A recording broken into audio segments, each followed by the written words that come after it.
This is Gina Minyard, authorized teacher of Neelakantha Meditation as taught in Blue Throat Yoga.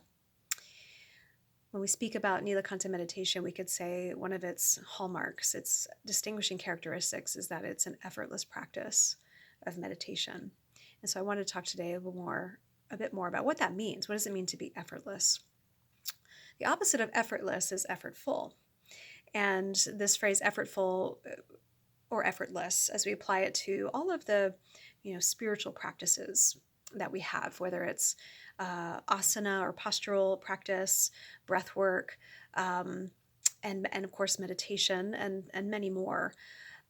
Effortful, or just the sort of normal way we might think of practicing these things, is that there's something that we must do. There's something that we have to do to enact a certain activity, whether it's physical or mental, in order to have a certain effect, but governed by our own sort of individual impulse and direction, and even we might say manipulation, that is making this happen, that leads to a particular result. And that's legit. There's, again, so many things that we do that's part of that in the yoga tradition.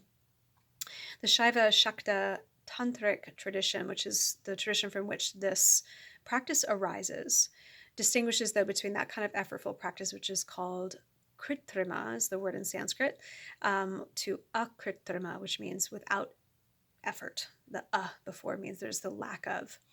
And so an akritrima practice, or effortless practice, is one in which is governed by the aliveness of life itself, that is governed by what's called the Shakti, the intelligent potency of life itself. That when one is engaging in a practice that is akritrima, they're not actually having to do anything. They're not on the level of ego or small effort making anything happen, but are just simply lining themselves up with, opening to what is already operative, and allowing themselves to be carried along in that current in a way that enacts some sort of transformational process. So for us in this practice, it's an effortless practice of meditation. It's a living, breathing practice. It's learned in a formal way, and you're given a tool for meditation that allows you to go deep inside yourself in a way that's not about trying to make something happen. Certainly not about trying to control your mind or in some way concentrate harshly, or using techniques, inner techniques that are trying to, manipulate or trying to establish some kind of stillness that is what we think is the experience of meditation. People maybe have read about meditation, they've tried a little bit, and we all seem to have an idea about what meditation is. And along with this effortlessness, we describe the process as well as natural. And I've done a video about the naturalness of meditation before. And what that means is that to turn inside oneself, there's already an inward current of meditation. We're most familiar with, and often only familiar with, the outward current of being awake and like we are right now, taking in the world around us, etc. Our senses flow outward, our minds flow outward towards the world around us. And this tradition speaks about this equal and opposite current that effectively draws the individual back to their universal source. And to ride that current is what meditation is. And so how we understand this is that there's no really effective way on the surface of the mind to be like, okay, yeah, I want to do that. I want to meditate. There's so many benefits to that. We even have like a intrinsic yearning at a certain moment to know what are those deeper and deepest layers of ourselves, what happens when we are able to open to that within ourselves and ultimately within life as well. And we want to go there. But it's tricky because if we go and we close our eyes and we go inside and we think, okay, I'm gonna concentrate, I'm gonna still my mind, I'm gonna get there, that's effort.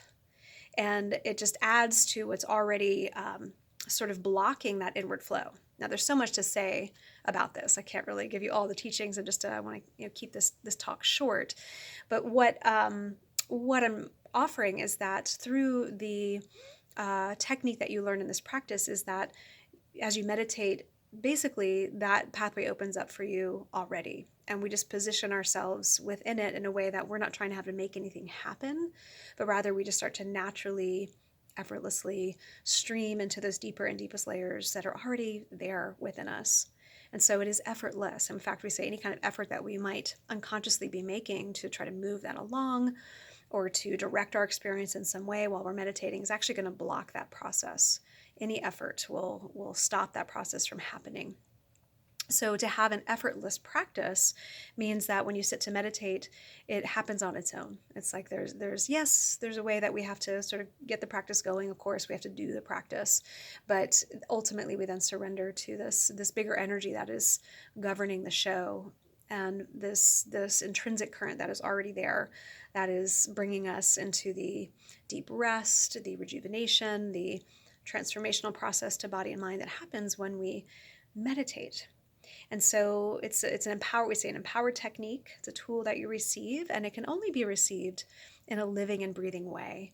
It's a living practice. Again, this effortlessness is governed by the very aliveness of life itself, of reality itself. And so it is, of course, traditionally given teacher to student in this one-on-one way. You can't learn it on an app. You can't learn it in a book. You can do, of course, there's so many other ways to meditate, and they can have a beneficial, process of just learning to be more with yourselves, learning to just close your eyes and start to turn in. But there's such a difference when you have this tool that supports you, that allows you. It's not about you doing anything. It just is a sort of pre-existing experience that we can just open up to more deeply through meditation. The difference is really profound. I have, of course, known that in my long years of meditation, and it's a joy when I'm able to share this practice, to hear the very real experience that people have of like, oh yeah, there's something very different that happens here, a depth that opens up. And the fact that it's so sweet, and it's not about any kind of skill or talent that you have or predisposition that you have. Like truly, if you have a mind and you have this tool that you learn through initiation into this meditation practice, then anyone truly can meditate. And there's so many wonderful things that unfold through a regular, deep, effortless meditation practice. So there's so much more to say about that, but that's just something that's good to understand. Like how is it effortless, and what is it that kind of effortlessness bring into not just only our meditation practice, but of course that's about really an alignment with life itself. There is something bigger governing all of this, and we can only position ourselves within that to really live skillfully. So I'd love to share more about this with you. I am offering another session of initiation into Neelakantha Meditation coming up. The dates are in the description of this video, and you can always go to my website, ginaminyard.com, or email me at ginaminyard.com, and I can always set up a consultation time with you to talk more about it, to see if this is a right fit for you. But coming up soon, so let me know if you'd like some more information or to register for this opportunity to learn an effortless, natural practice of deep meditation. Thank you.